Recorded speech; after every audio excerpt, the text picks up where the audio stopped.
పాకిస్తాన్ గత కొద్ది కాలం నుంచి గడ్డు పరిస్థితులను ఎదుర్కొంటోంది. తీవ్ర ఆర్థిక సంక్షోభంలో ఉంది. ఈ పరిస్థితుల నుంచి బయటపడేందుకు తీవ్రంగా ప్రయత్నిస్తోంది.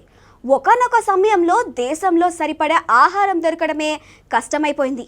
అయితే ఆర్థిక సంక్షోభం నేపథ్యంలో అంతర్జాతీయ ద్రవ్యనిధి నుంచి లోన్ పొందేందుకు పాకిస్తాన్ సర్కార్ సంచలన నిర్ణయం తీసుకుంది. పాలనపరమైన ఖర్చులను తగ్గించుకునేందుకు 1,50,000 ప్రభుత్వ ఉద్యోగాలు తొలగిస్తున్నట్లు ప్రకటించింది. అలాగే 6 మంత్రిత్వ శాఖలను రద్దు చేసి మరో 2 శాఖలను విలీనం చేయనుంది. దీంతో పాకిస్తాన్కు $7 బిలియన్ల లోన్ ఇచ్చేందుకు IMF సిద్ధమైంది. తొలి విడతగా $1 బిలియన్ రిలీజ్ చేసింది.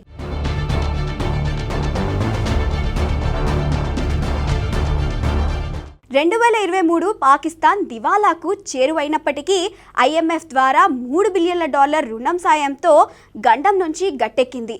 అయితే ఇది చివరిసారి అంటూ దీర్ఘకాలిక రుణం కోసం IMFతో కొంతకాలంగా చర్చలు జరిపింది.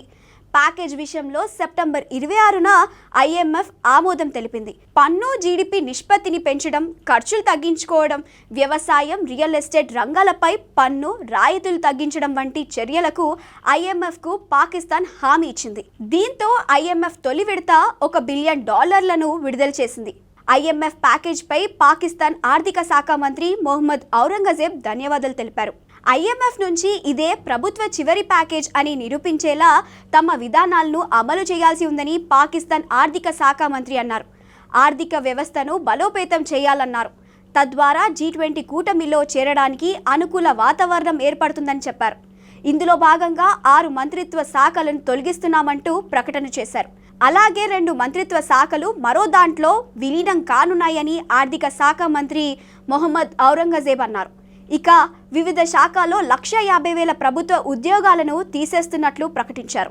దేశవ్యాప్తంగా పన్ను చెల్లింపుదారుల సంఖ్య 32 లక్షలకు పెరిగిందని, గతంలో ఈ సంఖ్య 16 లక్షలుగా ఉండేదని ఆయన పేర్కొన్నారు. పన్నులు చెల్లించని వారు ఇకపై ఆస్తులు, వాహనాలు కొనుగోలు చేయలేరని కీలక వ్యాఖ్యలు చేశారు. ఇందుకు సంబంధించిన ప్రభుత్వ విధానాలను పటిష్టపరుస్తామని పాకిస్తాన్ ఆర్థిక శాఖ మంత్రి మొహమ్మద్ ఔరంగజేబ్ అన్నారు.